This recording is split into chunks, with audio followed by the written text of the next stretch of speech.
Marvel's first family, the children of the atom. They are both inevitable in the MCU. And this week we're going to dive in and discuss what we might expect with this new transition and integrating those worlds into the grander scheme of what the MCU is already. It's already massive. Welcome to the MCU Pod, a companion podcast to the Marvel Cinematic Universe. I'm your host, Grant Davis, and alongside me is my co-host, Mike Moody Garcia. Hey, what's up, guys? And we're joined once again by our good buddy, friend of the pod, and indie comics artist, William Cardini. Hey, everybody. And once again, we're also joined by our resident lawyer, Elliot Fontanet. Hey. I'm calling you our resident lawyer in case we ever get in trouble. You're going to have to help us out. I mean, I've helped out a bunch of my friends at this point, so let's four more. Thank you. So like I was saying, we decided this week that we wanted to go ahead and try and tackle a little bit of discussion on what is going on with Fantastic Four, with X-Men, those two giant franchise properties in and of themselves, and how they might integrate here into the world of the MCU.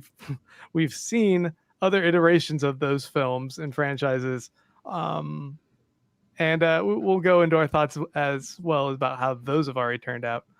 But before we jump into all of that, I wanted to go ahead and do some quick house cleaning. Every week we try and broadcast here live via YouTube, and you can join us by going to youtube.com/MCUpod. There you can go ahead and grab Loki by the ankles and smash his body right down on that subscribe button. Additionally, you can subscribe to us wherever you listen to podcasts. So if you're going and listening over on Spotify or over on Apple Podcasts, go ahead and subscribe there. If you're over on either of those, you can go ahead and give us a review. Apple, give us a 5-star rating, write a little review on there. That helps us out a lot.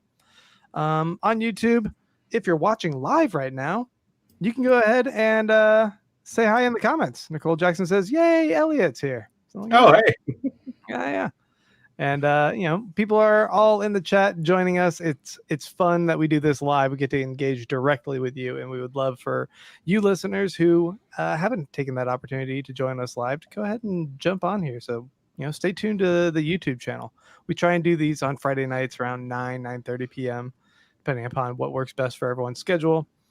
And one more thing I was going to add: patreon.com/MCUpod. You go here, you can make a per month pledge. So that means give us $2 a month, $5 a month, $10 a month, and you can join us over there where we occasionally post a little exclusive stuff for you to say thank you for the support that you give this little podcast venture. We heart y'all, and you're the greatest. All right, well, let's go ahead and it's a little heart. Let's go ahead and jump into this. I thought we would start with the Fantastic Four. I have our little graphic here of our X-Men and our Fantastic Four, and I'm thinking it's the Fantastic Four we should start with, because that's the one that we've officially got this little teaser logo for, that they're advertising that the next the film should be coming out mid-summer 2023, I think. Question. Yes. So this logo debuted in video form in Marvel's last sizzle reel, right? That was showing us all the whatever footage they had from the Phase 4, right? It's a love letter to itself, yes. Right. I thought, because people were like, wow, the Fantastic Four logo. And I was like, I think that just symbolizes Phase 4. No, but they announced Fantastic Four for this previous to that thing that just came out a couple weeks ago too. Right. And then I found the Fantastic Four Marvel Studios official Twitter handle, and it had this logo. So I was like, okay. I thought I was superior. I was like, oh, you fucking fanboys don't know what you're talking about. Bait and switch. No, I think this is legitimately one of the upcoming projects. They even have now assigned a director. It's going to be John Watts, the same guy who's been doing the Spider-Man franchise. Yeah. So he's going to pick up after that with this. And a lot of people thought that it might be Peyton Reed, who did Ant-Man. I think that's probably because he's always been a big fanboy of Fantastic Four and was probably trying to get it. But I think there's a good reason why he won't, and that's because I think Ant-Man will be a prelude to Fantastic Four, potentially. Well, also, just if you look at sort of the lift you have to do with Fantastic Four, it's very similar to what you had to do with Homecoming after Amazing Spider-Man. It's like you sort of have to cleanse a palate to a certain degree, and they'll probably do some introduction before just to hype it up. But you need somebody that you can trust to do that, because I like the Ant-Man movies, but I can't say that they couldn't be better with like a better director. I mean, I don't. Hearing that it's John Watts, I wasn't necessarily like, "Ooh, yay!" Were you guys like excited to hear that he was going to be the director? Yeah, I like his sensibility a lot. I think he gives those movies a lot of originality in the margins, like with the casting and also with the music choices. It's like these are movies like, I mean, they're aimed at people like us who love the comics and love the characters, but they're also aimed at the younger generations. And they're putting like obscure, like 80s, Paul Simon songs in there that people don't know. And it works. And it just creates this cool little world that's really poppy and fun. So I think he has a unique signature, so I'm excited for it. My wife's favorite Marvel movie is Homecoming, and she doesn't really like a lot of them. So that kind of makes me excited to think that maybe it'll be something that appeals more to her. It also makes me think, what if Spider-Man is kind of a bridge to the Fantastic Four, like Johnny Storm and Spider-Man kind of have a friendship going back? Right. I wouldn't be surprised if we see Tom Holland pop up in the Fantastic Four.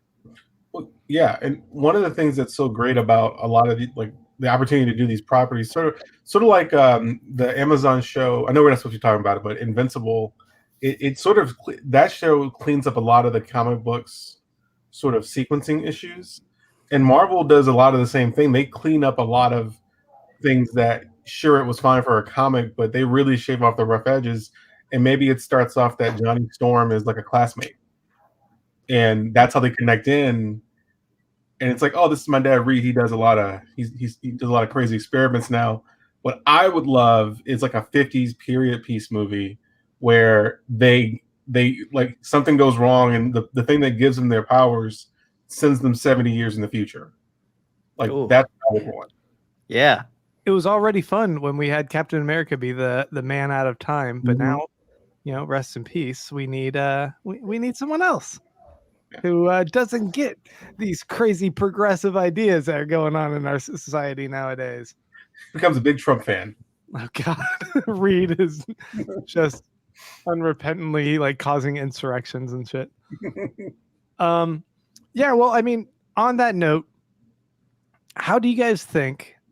What would be your pitch, or what do you think might be the approach for integrating them into this world now that it's already established? Because the Fantastic Four are known as Marvel's first family. They're one of the earlier superheroes on the scene, and they were kind of like grandfathered in as like legacy characters. To see all these other people pop up and then see them pop up later is a little bit weird. Mike, what do you think? The possibilities are pretty endless with the MCU.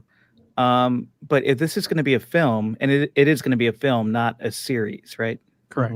Yeah. I am going to piggyback on Elliot's idea. I really like the man out of time idea. I like the family out of time idea. I think that from a viewer's perspective, having a family out of time like that with these strange powers, no matter how they got them, is going to give us a story where we root for them, right? Because they're going to be out of place, out of time, fish out of water. And if they cast the right people, they're going to be charming. We're going to like them, and we're going to instantly root for them, because it starts out as a tragedy.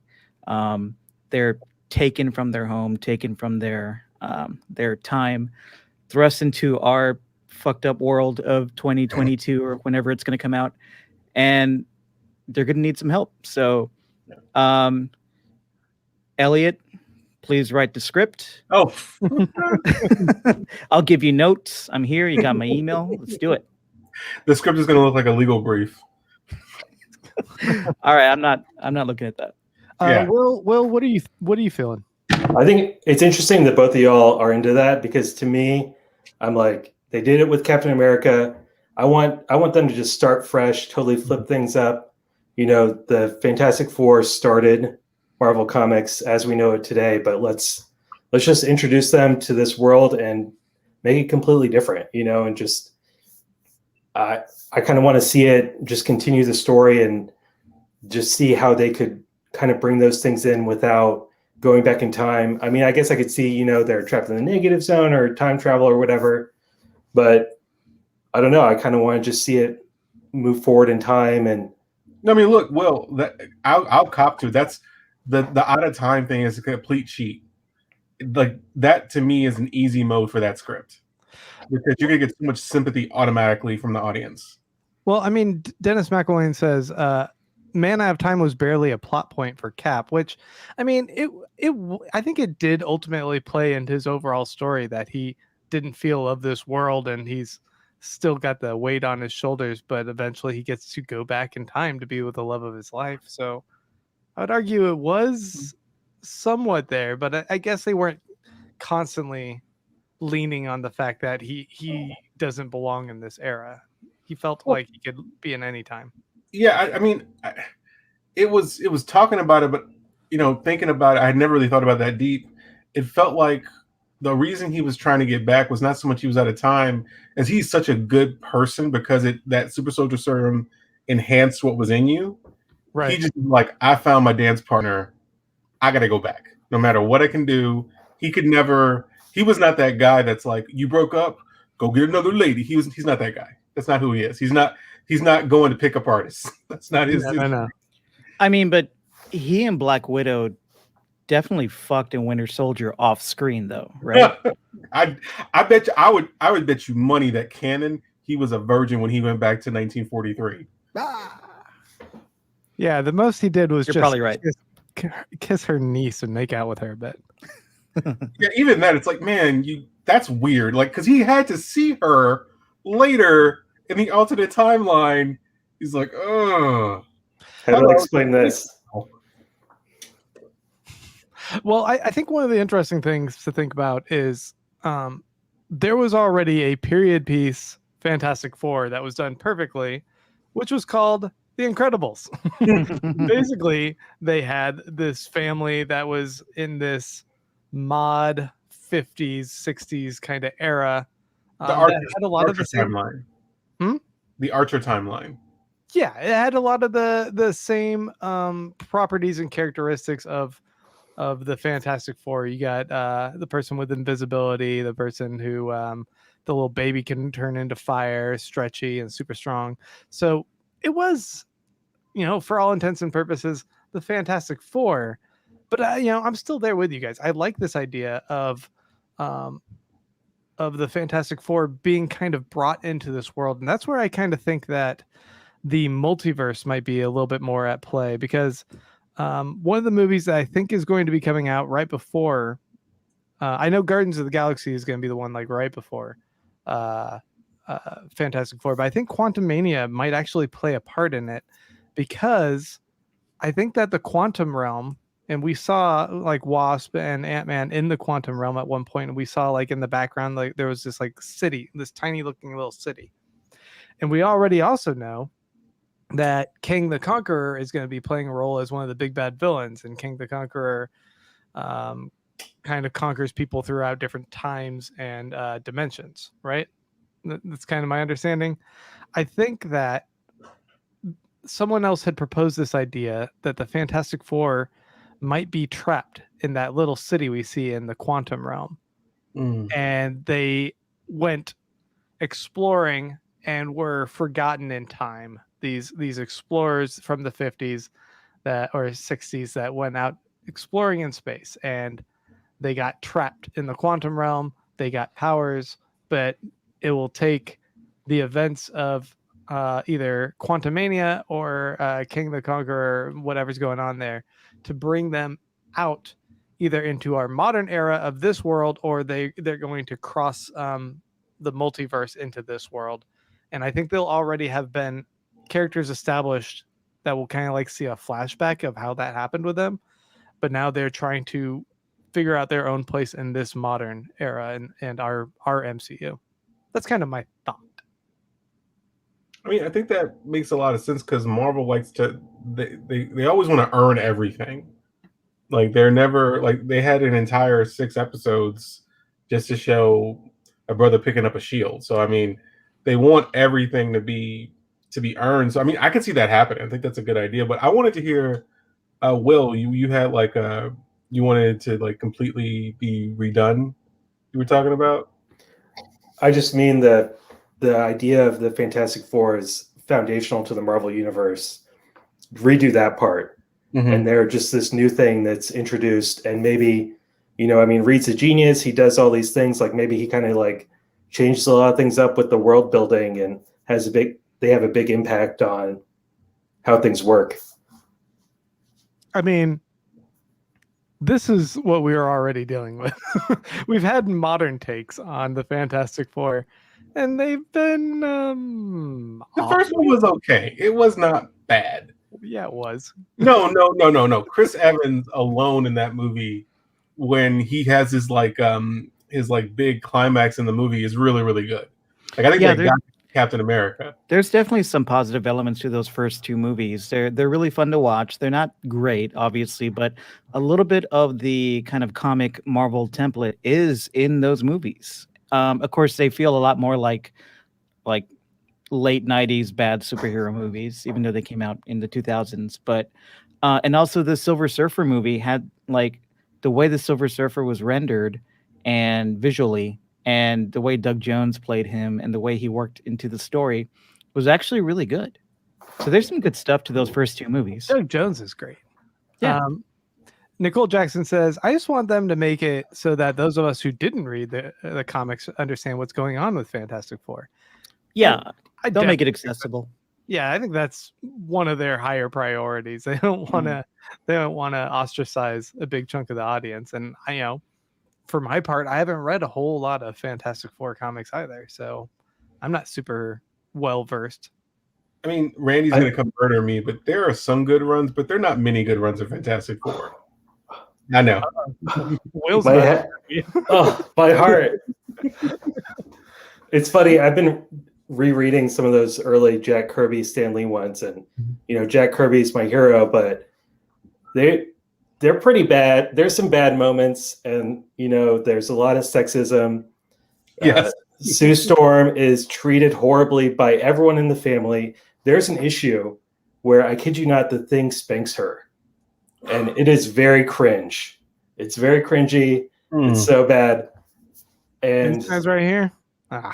Yeah, no, they've had some low moments, but they've had some really high moments. I mean, Galactus and Silver Surfer is, to me, some of the greatest comics, like where they're introduced, the scale of it and everything, really just brings you that sense of wonder that I like from sci-fi and fantasy and comics like that.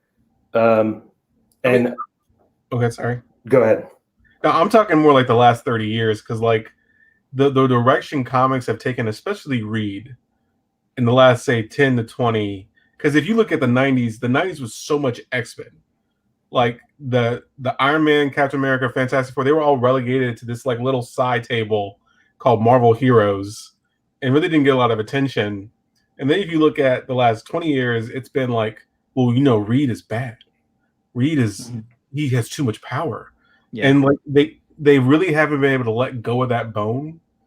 And so I would love a more idealized take on them. Like, hey, it's not he doesn't have to be what's his name, the Venture guy from Venture Brothers, not the brother, but the adult. I forgot his name. It's been so long since I watched the Venture Brothers. Dr. Venture. Yeah, he doesn't have to be Dr. Venture. I don't want him to be Dr. Venture. Well, I mean, James Worm's got a good comment here. I think that the Fantastic Four, or particularly Reed, as forward-thinking, a futurist, not backtracking from the past, though his characterization is very old-fashioned.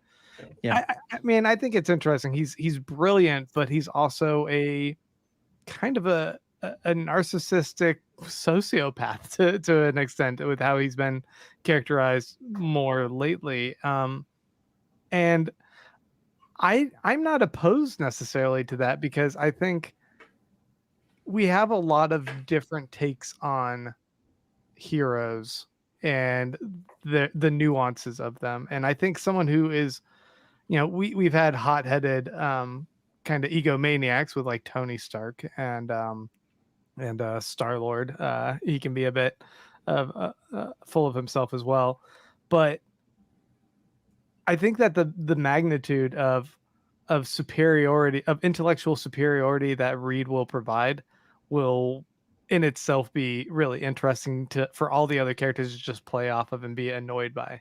Yeah. So I mean, it's going to be a fun movie. Esoteric Candy says, the hard part is introducing Reed Richards this late in the game. Someone on his genius level and science know-how, which would be ahead of both the previous go-tos, Stark and Banner. And I think, yeah, that's a good point. Like, this guy can't be floating in the background and no one's heard of him. If like I was saying, potentially he was a genius back in the 60s and then got lost in time, trapped in the quantum verse, like Ant-Man was trapped for 5 years in Endgame, but much longer, didn't really age, was just kind of stuck there, and time didn't seem to pass as much as it did. To be fair, that's Paul Rudd, so I don't know if the aging thing applies. He's just ageless anyway. Yeah, he like drank Dick Clark's blood, like somewhere back in the. He inhabited that trait. It's like a Highlander of ageless people. Him and Angela Bassett. Yeah, I mean, Nicole Jackson points out Shuri is smarter than both of those guys, and no one's heard of her. So that's a great point. That's a great point. No, and to that point, like I was watching Far From Home the other day, and I really one of the things that really works about that movie is that the villains end up being these really smart and creative people who are working for a corporation who are undervalued and underused, right? I really like that, and they can do all these great, brilliant things, but people just kind of throw them away. So they're pissed, and now it's like, we're going to take over the world. I think maybe, a story where Reed is this great genius, but he has confidence issues, and he's toiling away at this like horrible corporate job that, nobody seems to know who he is or care about what he does. But one day he decides to, leave and become the man he was destined to be. I think that could be fun. Yeah. I think a lot has been said about potential casting, and the fans are going wild with just who they want. I'm sure everyone here is familiar with how no more of that. No, take it away. And Emily Blunt are getting. And I would just like to point out what the hell's going on with the neck muscles right here. This is weird. I took it away. Don't take it away. Anyway, I think that some of the other where's the put that back up. Some of the other fan art that I saw that I thought was pretty interesting.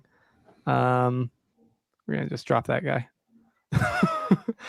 Here's one that had the It's Always Sunny cast here, which I thought was kind of funny because one of my picks would be for Reed Richards would be there's a Seinfeld one. Glenn Howerton I thought would make an excellent Reed Richards because he's a psychotic egomaniac and like everything he plays, and he plays it so well. He does. He was one of the lead people in contention for being Star-Lord. And I thought, he would be great. But do we want another maybe even better? White privileged sarcastic asshole in a lead role in a Marvel movie? I feel like they could tone down the sarcasm, and they could spin it differently. It doesn't have to be this. I hope they spin it differently. Well, I mean, you're sort of going to have to, just because people sometimes don't know what they want. People may think they want another Tony Stark, but I feel like we've sort of gotten that. I feel like people are full. Like, my casting would be more of a confident, no nonsense guy, and my fan casting, which will never happen, would be John Hamm as Mr. Fantastic. Oh wow, I like that. just like straight out of Mad Men. yeah, like people. He's like, well, that's what the money's for. As he plops a quarter off of Human Torch's head. He would be pretty brutal as well. Mike, you had a suggestion for who you wanted.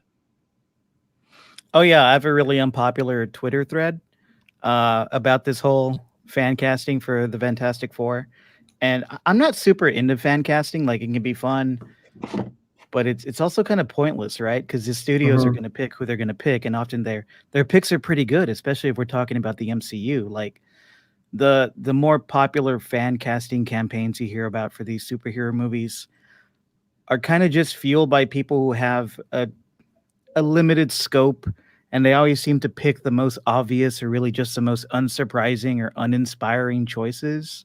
Like Benedict Cumberbatch, yes.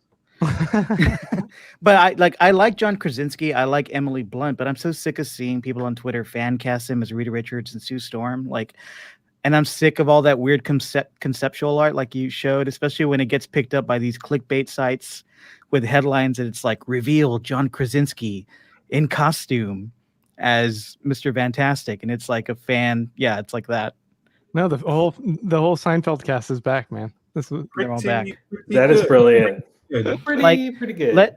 Let Marvel do their job. I think they've proven that they can cast this shit really well, right? And they give us really surprising picks for these iconic roles that end up being like unexpected but perfect. Like that's how we got Robert Downey Jr. as Iron Man, a relative unknown like Tom Holland as Spider-Man, the late great Chadwick Boseman as T'Challa, right? Even the minor roles are cast like really clever, like in ways that defy fan expectations. Like Marissa Tomei. Yeah. Like, right? Marissa Tomei is Aunt May, or Tessa Thompson as Valkyrie. Like, those are like unexpected choices that work incredibly well. Like, so, you make a great point. One of the things that fans miss is that there's an entire pipeline of actors. Yeah. That these casting directors are plugged into. Like Chadwick Boseman, he may not have broken when Black Panther came out, but he was in the mix. Like one of his mentors was Denzel Washington. Like there's an entire group of actors coming up, and like they know what they're doing. So I'm with you, Mike. Like some of these get a little bit old, and it's like, okay, I get it. You have to fill some columns today. You gotta write an article. This is your job. I'm not mad at you, but just don't say that you've revealed it when it's not actually been cast. Yeah. Well, Mike, you were saying that your pick for Reed Richards would be William Jackson Harper, right? Yeah, William Jackson Harper from The Good Place. And that's the picture you went with. I gotta get shirtless William Jackson Harper. Yeah, I've seen him in some dramatic roles, and this guy can act. Like he's not just a comedic actor. He can do a lot more. He's fantastic. He is fantastic. It's fitting. Yeah. I mean, I would love it. It would drive people crazy. Yeah, but I think that could be. I'm all about switching it up in casting as well, and I think that could be great. And the MCU could use the diversity for sure. I can use 1,000 more videos on YouTube that Marvel's gone woke. They're gonna go right. Can I show my thread that got like no traction on Twitter for this? Yeah. A while back, I casted the Fantastic Four, and people were like, "Nope." So yeah, there's William Jackson Harper, right? Mm-hmm. And then Julia Garner, I think would be she's just a fucking spitfire in Ozark. Yeah, in Ozark, and Americans. Yes, I want a Sue Storm that is the antithesis of the Sue Storm you guys mentioned in the comics, who gets her butt spanked by the Thing, right? Somebody who doesn't back down. Anthony Ramos as Johnny Storm. He was like that. Yeah. He was in what Spike Lee's She's Gotta Have It remake, and of course from Hamilton. And super charismatic, just a great charismatic actor. O'Shea Jackson is Ben Grimm, just a really cool kind of bigger guy. I've seen him in a few things in the classic film Den of Thieves. He just owned it. That's Ice Cube's son, right? Yeah. How can you tell his entire face? And then the cameo from Darcy. That's all you need. You just want Darcy to pop back in there? Okay. Yeah. I didn't know Dimitri was on this podcast. That's an inside joke.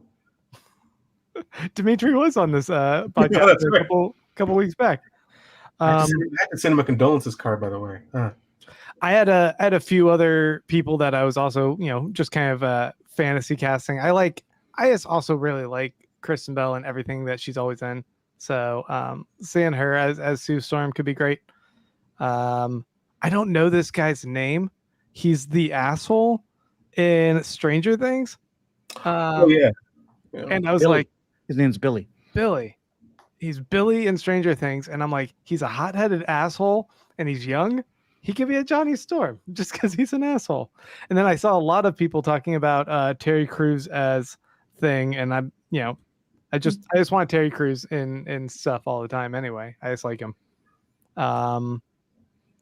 I don't remember this Vigo something or other. I think his name's Vigo. He is Vigo, The Vigo the Destroyer. I think Morgan. the Carpathian. As Doctor Doom potentially. And a lot of people were clamoring for Rami Malek as Silver Surfer, and I think maybe it's because he's got the big eyes. That makes sense to me. So say what? Because he's unsettling. He's unsettling. Yes. I'm saying, look, he is like I watched the little things, and I'm like, man, you were more unsettling than Jordan Catalano. I forgot his real name. Terry Crews is not allowed to be in anything ever, I guess. So I agree. That man, he like, I'm not gonna go off it. I'm just gonna be quiet. He's a weird dude. Did he do some shit? Well, no, he gets on people for his own problem. Oh. Like he gets on these Twitter rants, but I don't want to go into it. But Charlize Theron is who I would cast for Invisible Woman. Ooh. Yeah, she's awesome. Like I can do that too. With the first family, I want them to have some stature, at least Mr. and Mrs. Fantastic. I look at them as like carrying the MCU at a certain point, probably 5 years from now. They're going to be the Iron Man, the backbone. Because like we're in sort of an interstitial period right now where it's like you got Spider-Man. It was supposed to be Black Panther, but he tragically passed away. Because like that to me was what they were setting up for. Right. He was going to be the one that would carry it forward. And I don't think they really have it now. Like, I don't know who's sort of the backbone now. Who's the Tony Stark? Who's the Chris Evans that like you're sort of like, man, Iron Man's in this, and they need somebody to be that guy and that lady. Do they? I mean, we got Spider-Man. We got Tom Holland, who's a genuine star. I don't know if he's like if he's a on baby man level is what I'm saying. He's a boy man. We had this comment here from Esoteric Candy that says, sorry, the Thing is one of the few notable Jewish characters in comic book history, so I have issues with both these casting choices. And I think that's a fair point that I was failing to consider. I think making his Jewish background a little bit more prominent and considered in the casting of the character would be important. I mean, this is why we're not casting directors. Considering that. This is why we're not casting directors. I mean, they're going to do a better job than me at casting. I can guarantee Marvel has like multiple filters of like, let's look through their social media history. Of course. Let's look through the character's history. Let's look through, is the character's history inherently problematic and how do we deal with that? Let's not talk about why we can't cast people. Let's just Letitia Wright, you have to drop all social media right now. Oh my god! I was like, we have too much invested in you, please. Yeah, you're so right, Elliot. This is why we're like part-time podcasting fans, right? We don't, this is not our job. We have a good time with this, and it's kind of silly when people yell at you on the internet about your fun casting choices, which happens. So, yeah. If I was gonna really go through it, like I would approach it like I was writing a legal brief. Like I would do. Like, you don't say. Days of research. I'd really get deep into it and think about all the levels, but that's not fun. And if I want to do that, you need to pay me. Yeah. I think that I read a story about Mads Mikkelsen having to do an audition for Marvel where they actually had him audition for Reed Richards. He said it was one of the most humiliating auditions he's ever been in because they had him walk into the room. He didn't have any lines, and they were like, now we just want you to stretch and act like your arm is stretching to reach a Coke can all the way across the room. And he was just like, what? No, I'm not gonna. No, that's humiliating. I'm not doing that. What was the guy who played Magneto in the X-Men movies? The young Magneto. I forgot his name. Michael Fassbender. He'd be interesting as Reed Richards. Yeah. Yeah, he's also unsettling in a little bit. Yeah, that's true. In a good way. Yeah. I think before we move on to talking about the X-Men, there's just I wanted to get your kind of final thoughts on if there's anything in particular you really hope to see from Fantastic Four, and things that we've seen in the previous films that you want them to avoid. Number one for me, if you're gonna do Galactus, he's got to be a giant dude in purple shorts and a giant hat, or GTFO. Yes. No. No. Oh, did you kick him off?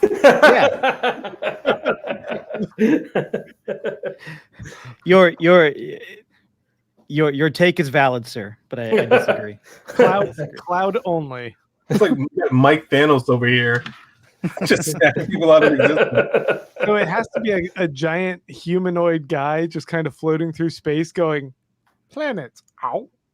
Well, I think there's space to do that. They've already established Celestials to a certain degree, and they're going to do that more with Eternals. Yeah. So you could just, people are willing to accept that at this point. They have Nowhere, which is in the head of a gigantic celestial that all the Guardians of the Galaxy go to. So yeah, there are gigantic beings that floated through space. Yeah. It's better than the clouds. Yeah. Taking back of Will, one thing I would love to see is if the setup for Fantastic Four was in the post-credit stinger of another movie where you just see the Silver Surfer arrive at the Avengers compound or something. That'd be great. Just like, yeah, because that image of the Silver Surfer is so iconic, and we're all going to know where that's leading. Yeah. Yeah. So just and he doesn't have to even be, Galactus shouldn't even be the main villain of the first Fantastic Four movie.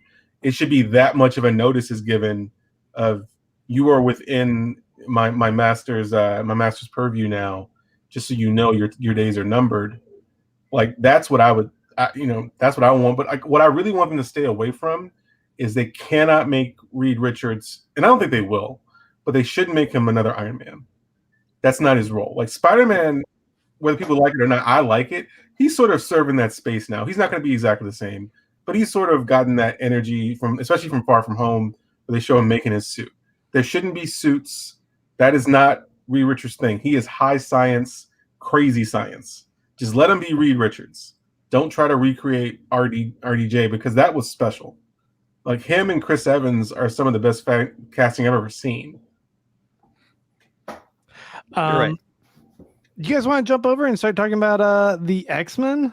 Because I think this is even trickier. The X-Men being brought into the MCU, I think, comes with a lot more baggage, and regrettably, people who are actually fans of the Fox movies, I was less of a fan of most of those. I think there is maybe 1.5 good movies in that franchise. There's some really good movies in that franchise. Yeah, that's the problem. Like, Fantastic Four, if you don't know a lot about the first one, you can sort of throw the entire movies away. X-Men, they tricked you. They went back and corrected their mistakes with I think it was Days of Future Past. Like, you thought they got it. They got it back. They went back to the island, and then they just fucked it up with Apocalypse. It's very hit. It's a hit and miss franchise, but it is a extremely popular franchise for what it is. Everyone knows the X-Men. Hugh Jackman is one of the biggest stars we have. Even the rebooted cast, huge stars. Everyone went to see those movies. But it's pretty powerful to know that people are hungry for a new version already, right? Yeah. So they can totally reboot it and make it its own thing, but I really hope it's different. Yeah.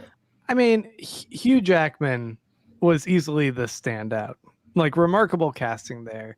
But I thought there was just so many missteps, and overall, most of the movie story structure just didn't work. I kind of liked First Class or whatever it was. I liked the first 2/3 of that movie. I don't remember how that thing ended. I don't think it ended great.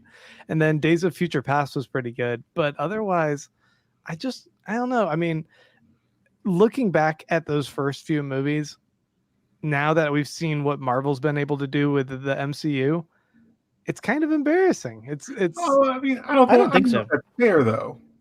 Like, because you are you're working. Those movies allowed the MCU now to happen.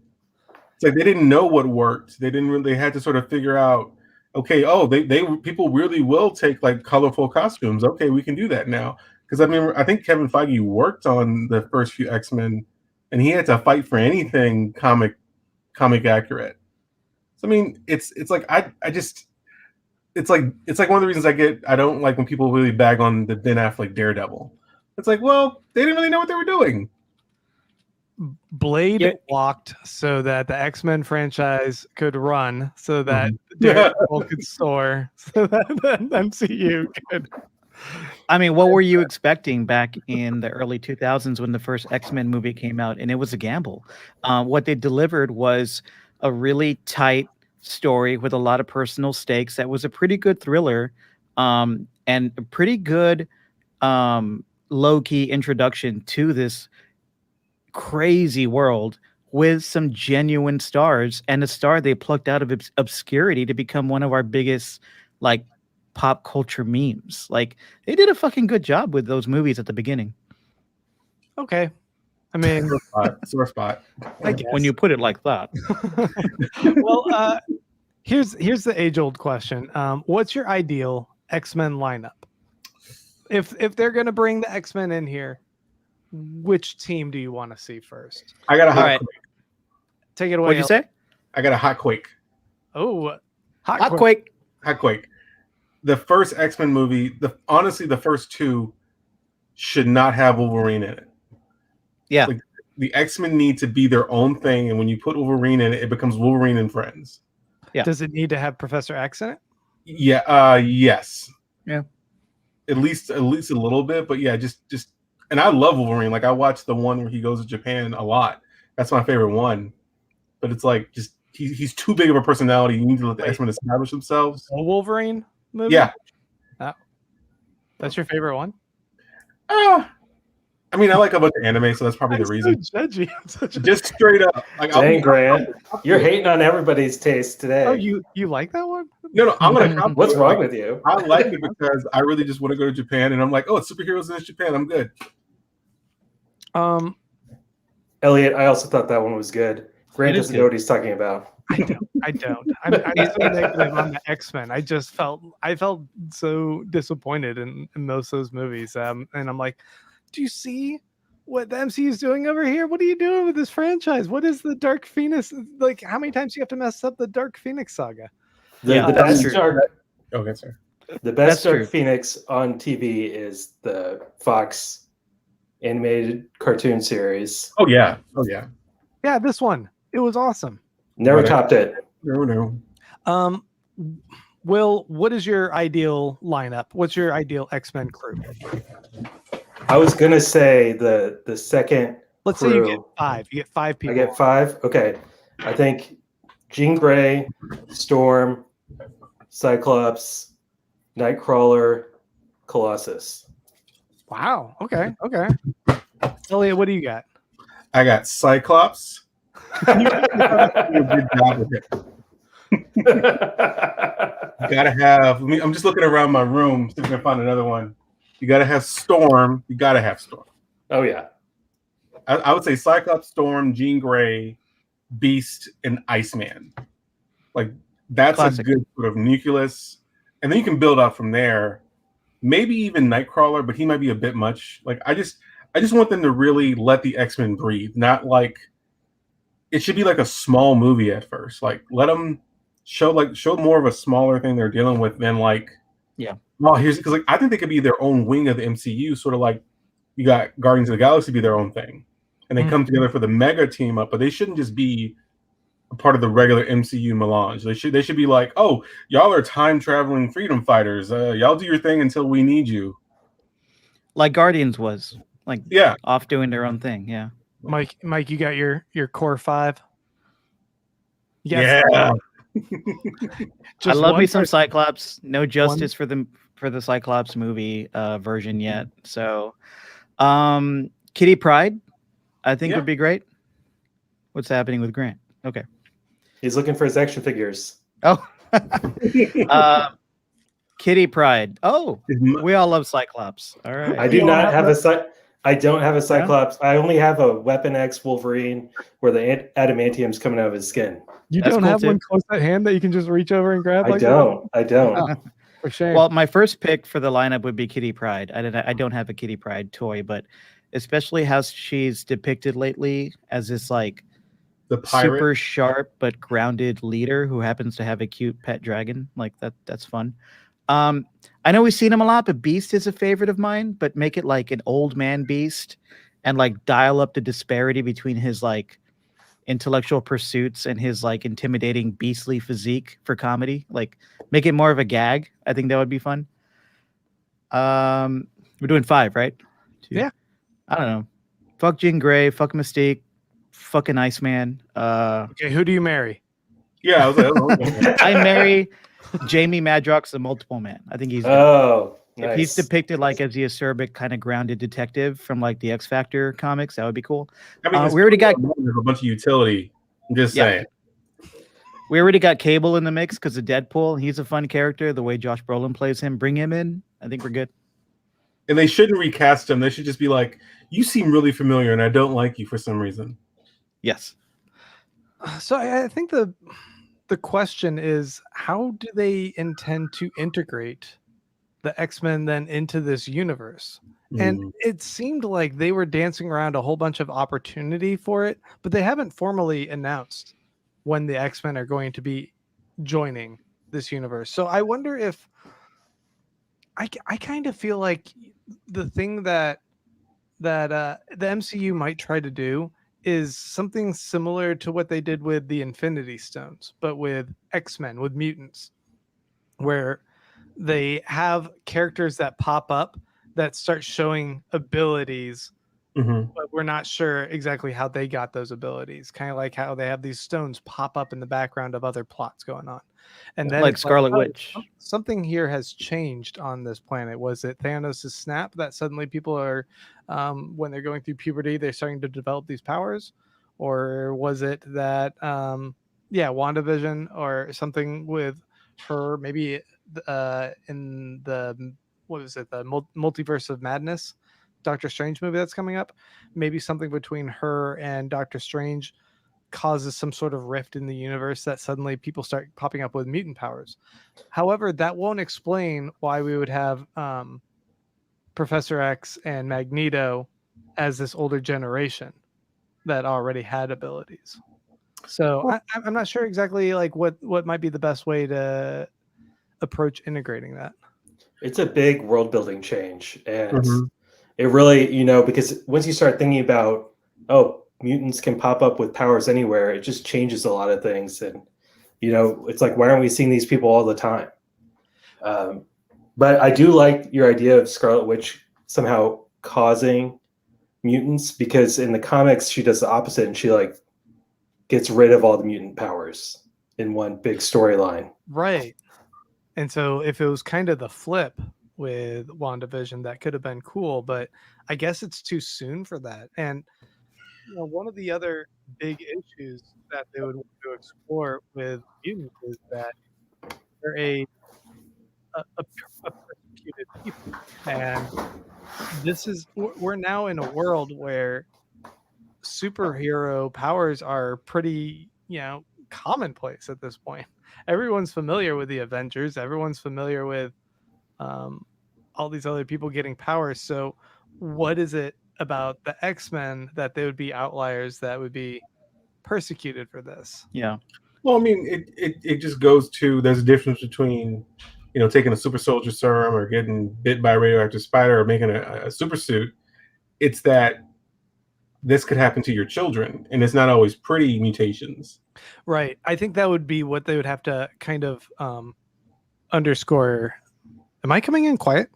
You were for a minute. Oh, I think that might be something that they would have to kind of underscore there. This idea that, like, there's a bunch of mutants that the abilities are scary and threatening to the human populace. Mm-hmm. So it isn't as I mean, yeah, Cyclops, suddenly his eyes are tearing holes through walls and people are freaking out like, what is going on? We need to stop whatever's going on in this genetic mutation that is causing this destruction. Like if Cyclops suddenly got his powers and killed a bus full of kids accidentally because he happened to be looking at him, like how is that for an origin story that shows why everyone's suddenly terrified of what mutants are?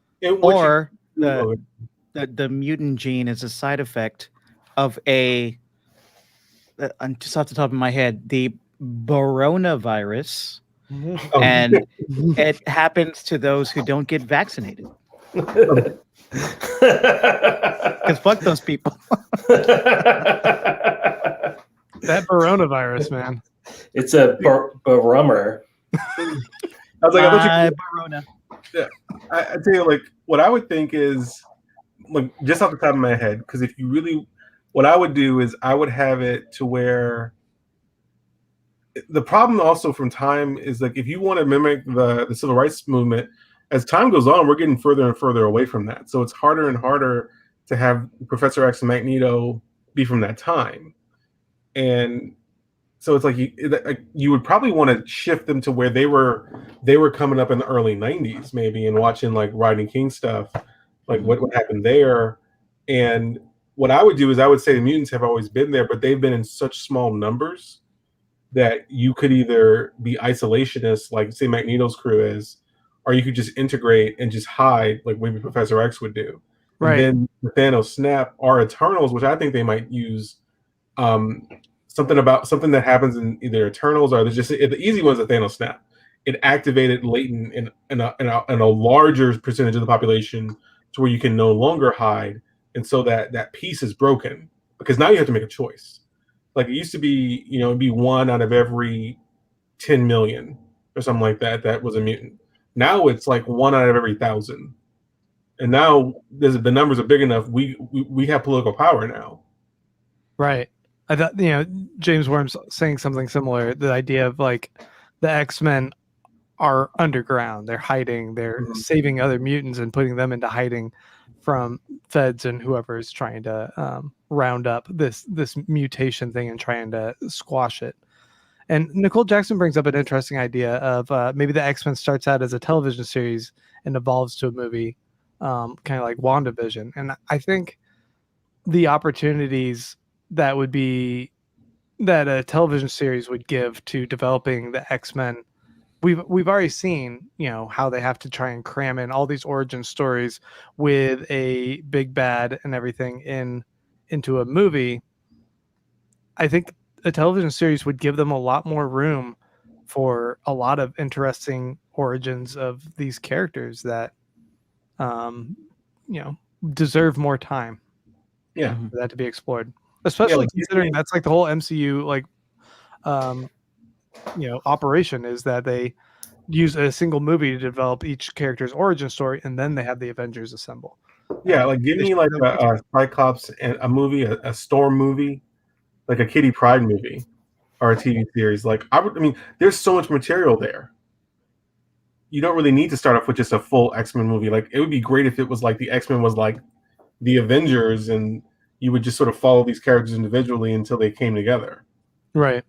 That'd be rad. I'd really like to see that. Yeah.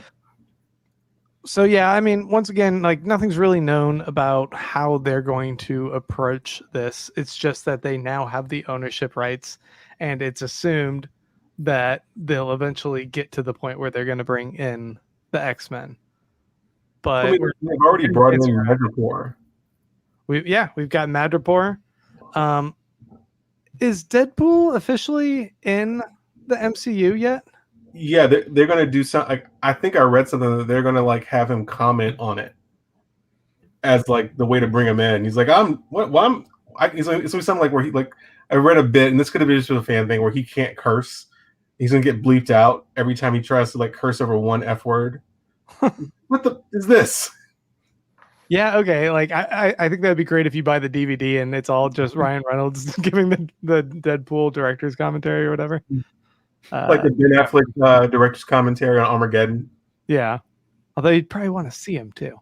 Yeah. Yeah. Any other thoughts then on the X-Men franchise from you guys? I think from like any positives from the Fox version they could pull over would be obviously steering into the allegorical elements of the mutants, you know, like making it clear that the mutants are like an avatar for disenfranchised and marginalized people and groups. Like that was good. They did that in those movies, but they could have like steered into that a little more.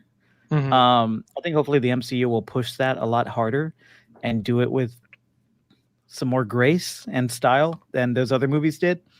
And I think they can, especially now since they've dipped their toes into that like cultural and political space with Falcon and the Winter Soldier, especially with Isaiah Washington. Like they can tell those deeper stories. That is an excellent point. Yeah, they seem to be embracing a bit more this moment and this opportunity to have those bigger and more important conversations in their stories, and I hope they lean even further into it. Yeah. Yeah. Anything else, Elliot? Will? I feel like I've talked a lot, so like I feel bad that I've talked so much. That's right.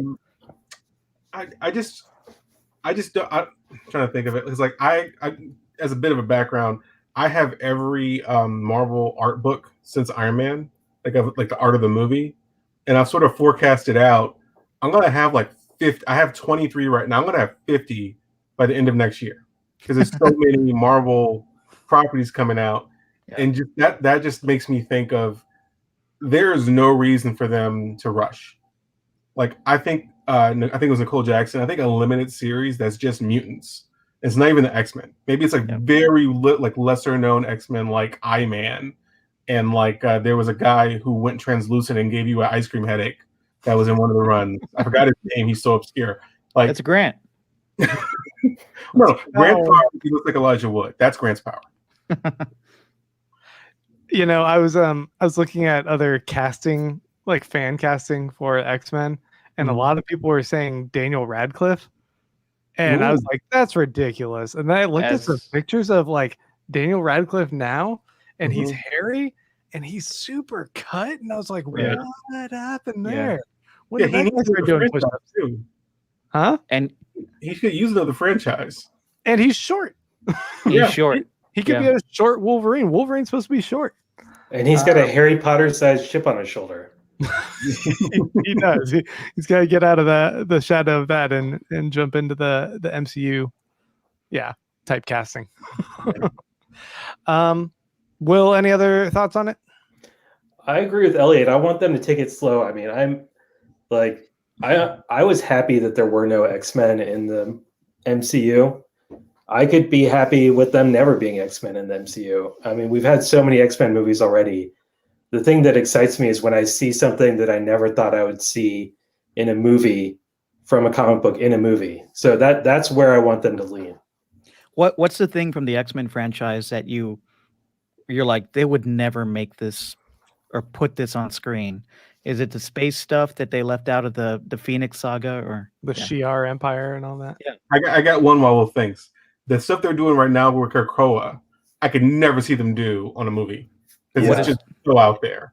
Give me the elevator pitch for that. What has happened? Well, it's the natural evolution of their ideologies. They just sort of go, well, why are we fighting each other? Why don't we just form a nation and we have a council, we figure it out, and then we exert political power. So instead of fighting, what they do is they produce these drugs that lengthen out your lifespan and a few other benefits, and they give it freely to the rest of the world. Everybody takes it besides Wakanda and I think Latveria. And Magneto goes to Davos in a comic book, and he spells out, oh no, we're going to make you financially dependent, and then we're going to buy your universities, we're going to buy your corporations, and we're going to control the speech because we've learned from you, and we're going to buy your banks, and we're going to own all your mortgages.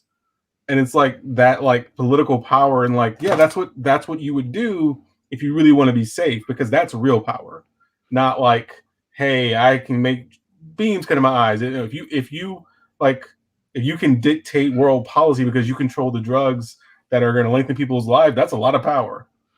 Man, get David Simon to write it, and I'm in. Very well. That'd be pretty tight.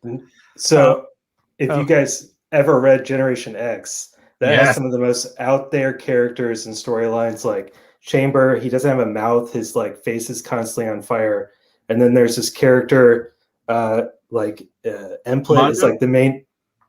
What'd you say? Are you talking about Emplate? Emplate, and then what the girl's name who's like Moni, super perfect. Oh, my name is St. Croix.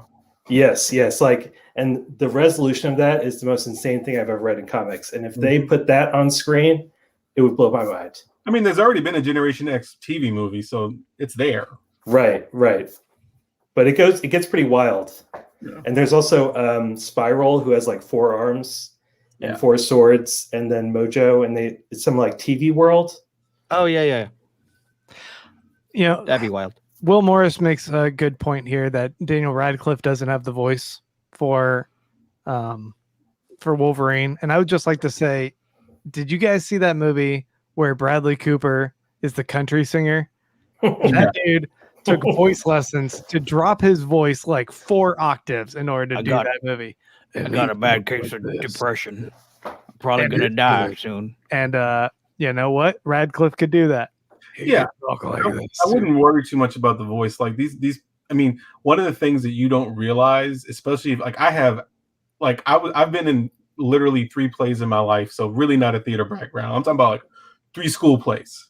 So like one thing you realize, embrace until, you don't realize until you see bad acting is just how good these actors are. Like, you may think he doesn't, but if you've made it to that level, you got chops. It's like guys on Twitter talking to Brian Scalabrine like, man, I could beat you in basketball. It's like, well, that's a professional basketball player. That guy's gonna smoke you. Yeah. Even if he's a bench player. So like these actors, I have no problem with, Daniel Radcliffe, because he could figure it out. Like Marvel would get him ripped as hell. Like in terms of like, monkey paw wishes, my genie wish would be like, hey, put me in a Marvel movie and pay me to work out and get me a personal chef and a personal trainer. Like, give me that Kamal Nanjiani deal going on. Right. That was crazy. That before and after, blew my mind. I mean, in terms of the voice, Christian Bale did it convincingly for 3 Batman movies. So yeah, well, that guy's just a chameleon. Like he went from a movie where he was really overweight to The Machinist out of nowhere. It's like, you're gonna hurt your body at a certain point. Yeah. Look at this. Zoom in on those abs. Good. Zoom in, enhance. What a smoke show. Whoa, too much. So, am I watching Thor? Because this is always the scene. Yeah. All right, guys. I think that's a good point for us to go ahead and wrap things up here. I want to say thank you so much to our audience for joining us this week. Thank you, Elliot, for joining us. Where can people find you? On MCU Pod. That's right. Right here, baby. Make sure you guys hit that subscribe button so you can get more Elliot goodness. Will, where can people find you? You can find my comics at hypercastle.com, and I'm on Twitter and Instagram at William Cardini. Mike, what about you?